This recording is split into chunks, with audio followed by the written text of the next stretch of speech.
What's up, guys? Welcome back. I'm here with this brand new 2024 GMC Acadia. This is the Denali trim, and thanks to Gettle GMC of Punta Gorda, Florida, I'm going to be able to take you on a complete tour of this midsize SUV, and we're going to check it out as far as the design, powertrain, technology, and the test drive. So if you like watching videos like this, don't forget to check out the rest of my channel, hit that like and subscribe button, and now let's get back to this.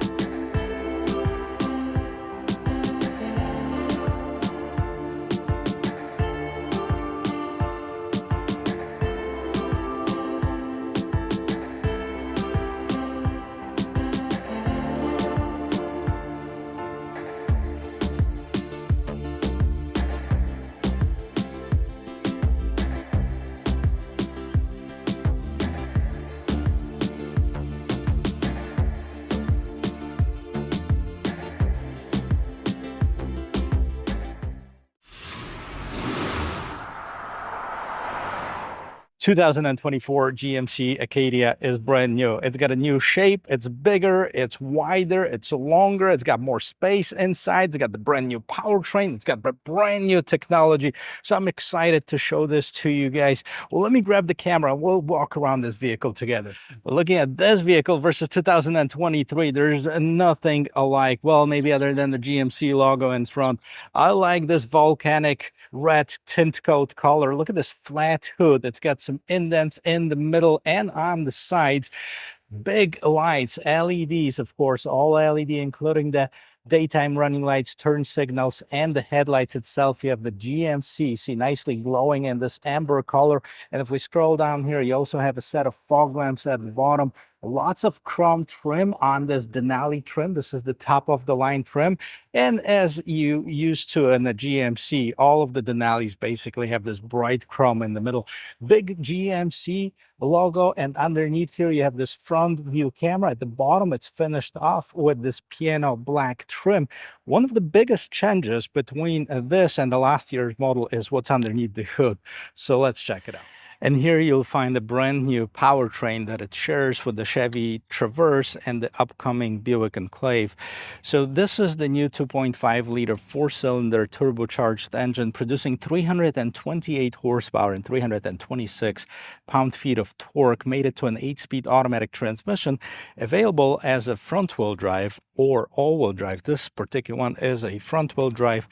I like the setup over here. The hood is nicely propped up by the hood struts on both sides, and it's got some sound insulation underneath here.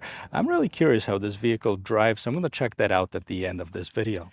So the Acadia competes in the mid-size SUV segment, and it's crazy to say that the mid-size vehicles are over 200 inches long. This particular one, 203 inches, much larger than the outgoing generation. It's looking good, especially in the sun.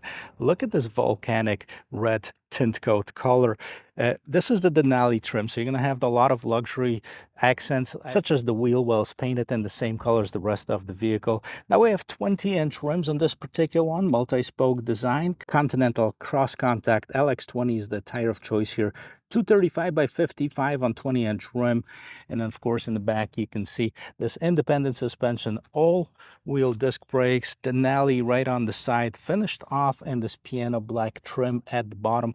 But around the windows, you still have this bright chrome trim piece, and that also continues around the door handles. Now, fully loaded mirror with the mirror cap in the same color as the rest of the vehicle.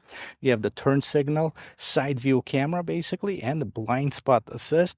The door handles are equipped with the keyless entry system. See, I had the key on me so I can lock and unlock this vehicle by simply pressing the button on the door handle itself. And now let's take a look at the back of this vehicle. And that's also brand new, featuring this all-new LED tail lamps right here. I have them on for you so you can see how nice and bright they are, even in the full sun. Denali right in the middle, you have the rear view camera. Exposed wiper, I kind of wish that they hid it underneath the gate spoiler. The gate spoiler features a third brake light, and then on top you see the shark fin antenna. GMC on one side, reverse lights and reflector lights at the bottom. You have the dual exhaust with the quad tips, and the bottom of this vehicle is finished off in this bright chrome. And as you can see, it does have the tow package. It can tow up to 5,000 pounds. Now let's see how much room we have on the interior. We can open this gate using the remote. Here's what you get with a GMC on one side, unlock, lock, twice to start it, twice to open the gate, and then we have the panic button right in the back. So let's see how much room we have. Guys, if I'm nice and shiny, that's because there's 100 degrees outside and probably about 1,000,000% humidity. But anyways, I have enough headroom in the third row seat, enough shoulder room, and let's see how much knee room I have. And quite frankly, that's disappointing a little bit because I was expecting a lot more, especially looking at the dimensions and the roominess in here. Now I can move this seat up a little bit and compromise, but if I moved it back all the way, I'm almost smashing my knees. So good enough for kids and maybe shorter people, but I'm 5'11" and I have trouble fitting inside. Push this button, move this seat out of the way. It's not power, you have to help yourself, and then we can get out this way. And before I jump inside, let's take a look and see what's going on here. Look at the seats, guys. Tell me they're not pretty, right? You have the quilting, you have perforations, you have contrast stitching, you have solid trim pieces. Great color though. I don't know if it's practical, but it's looking very, very good. You have some armrests here, and then in the middle of the console you have your own climate control for that middle row seats. As you can see, the seats in the back are heated. In the second row you have the regular household outlet as well as the two USB Type-C ports. A bit more storage down here, and the cup holders. Both seats have some seat back storage. Up on top we have some illumination, and if you noticed, there have captain chairs here. You can get those at Denali and AT4. On the lower trim levels, you can get the 8-passenger seating. Now this is 7, 3 in the back, 2 in the middle, and 2 in the front. Let's see if there's enough room in the back. Oh, no question about it, guys. Plenty of headroom, plenty of shoulder room. Again, I'm 5'11". This seat is adjusted to my regular driving position. I have about 1.5 inches maybe before I would hit the back of this seat.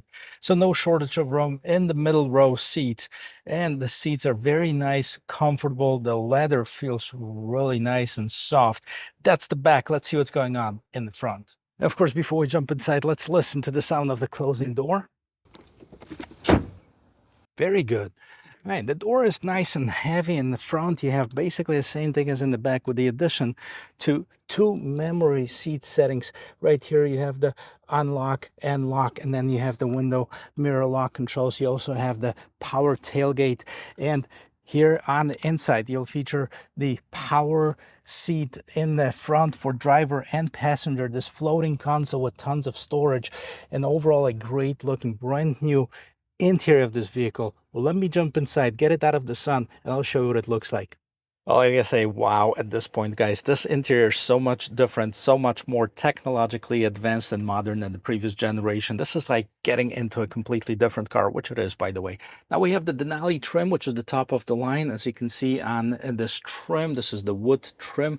And on the right-hand side, you have the big vents wrapped around with this chrome trim on top. You have soft padding, big speaker right here in the middle part of that 12-speaker Bose stereo. You have the head-up display. I'm not sure if you can see it, but there's a speed display then there, and the sign recognition. Scrolling down here, one of the 2 screens, this is your instrument cluster. We'll get to the functionality of it in just a little bit. Big steering wheel, good size. This is the truck steering wheel. You have the stitching on the inside, leather wrapping behind here. You have the pedal shifters, and on the left hand side you have the cruise control, adaptive cruise control, smart cruise. On the right hand side you have the voice recognition, heated steering wheel, and then this controls what's going on in the instrument cluster. So let's take a look. Right now it's set up to map, and on the left bottom corner you can see the speed and the range. Well, let's see what else we have in this instrument cluster. So you can change this.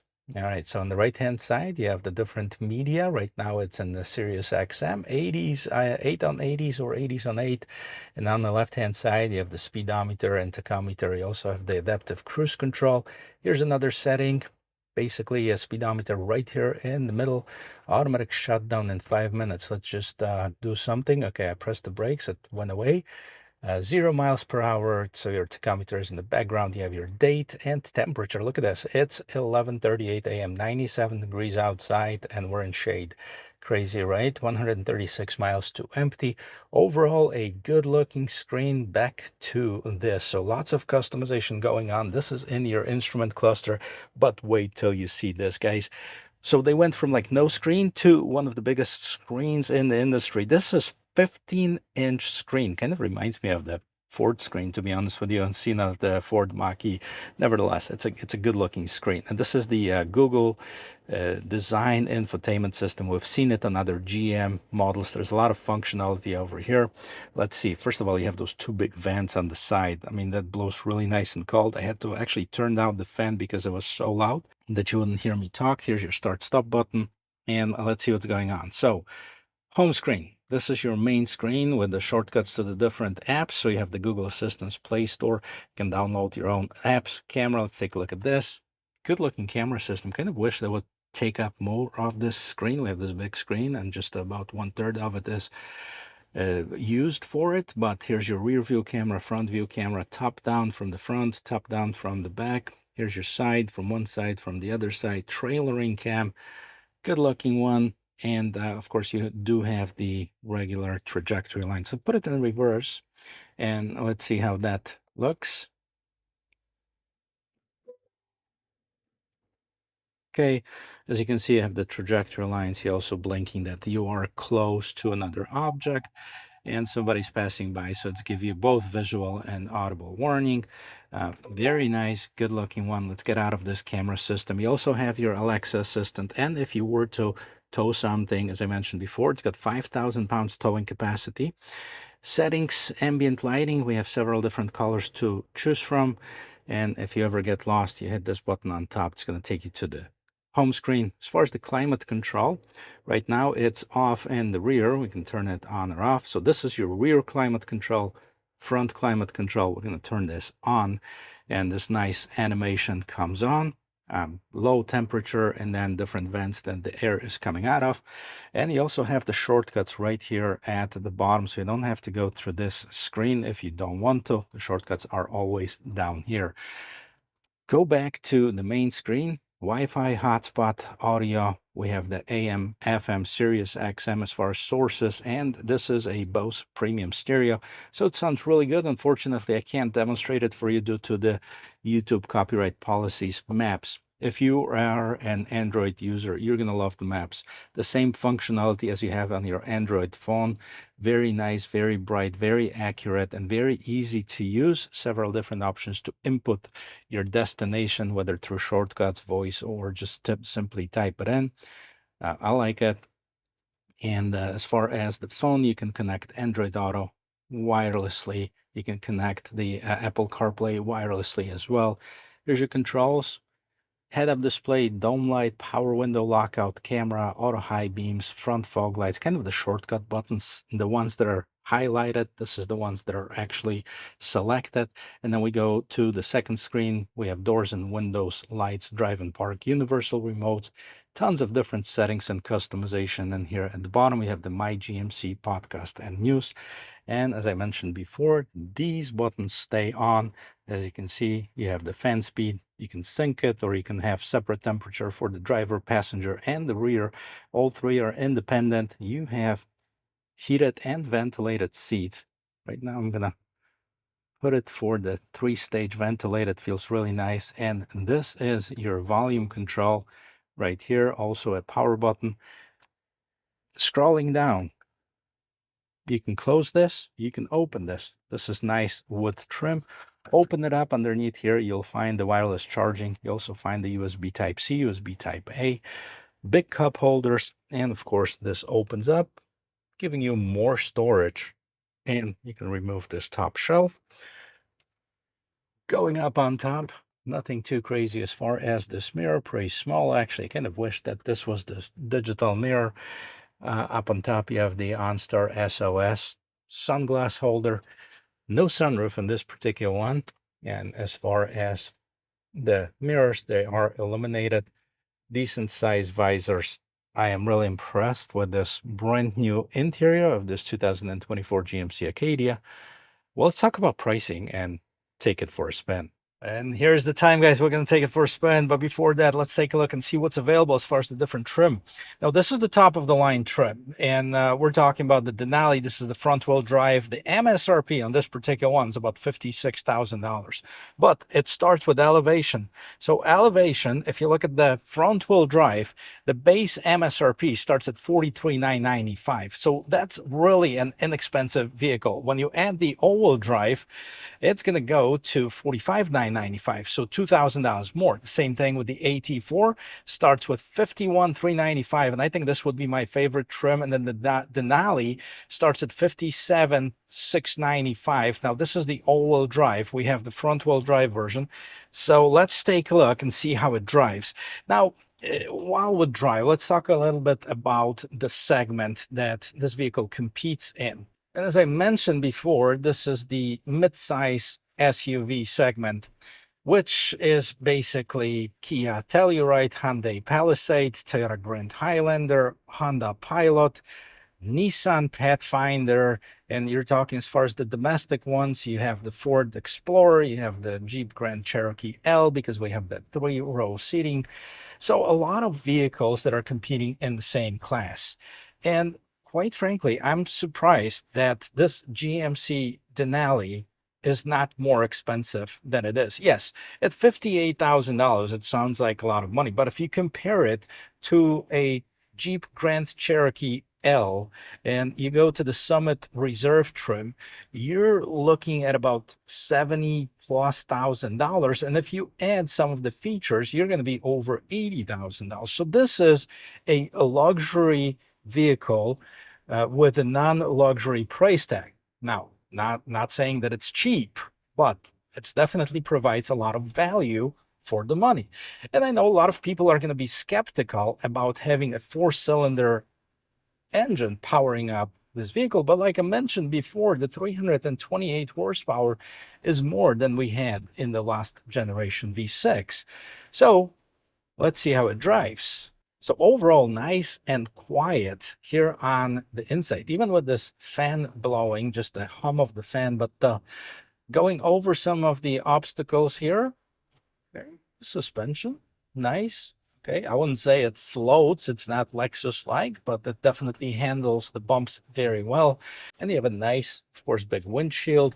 The only complaint that I would have is I would like to see the mirrors maybe slightly bigger and have that third camera for the rear view digital mirror, which I'm pretty sure it's an option if you wanted to build one like this.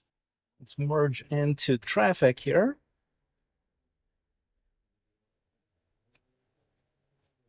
Okay, so what do we have here? You can hear that engine a little bit more. It's not very loud, but you can definitely hear it working. Once it gets up to speed, you know, the RPMs, of course, drop, and it's super quiet ride. It's comfortable too. So cruising, it's good. It's not great, but it's good. We're going to check it out in just a little bit to see if we can do like 0 to 40, 0 to 50 to see, you know, if it has what it takes to accelerate from stop. So let's stop right here. Okay, 0. Let's go.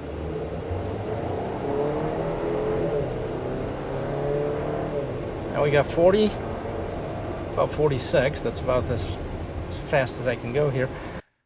And it's not bad.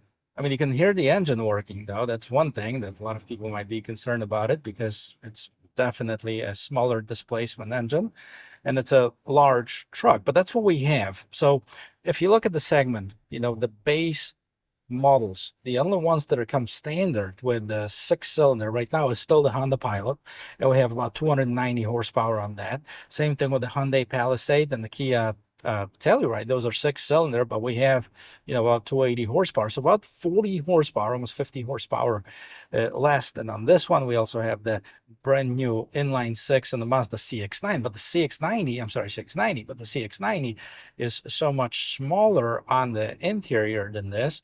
And then, of course, we have this new Ford Explorer that's coming out, and I believe that's going to have the EcoBoost as the best base engine, and then you can upgrade it. So I like this engine. It's not bad. I kind of wish that we had an option to get the more powerful option on it, maybe a new V6 or an inline six if the company's working on one.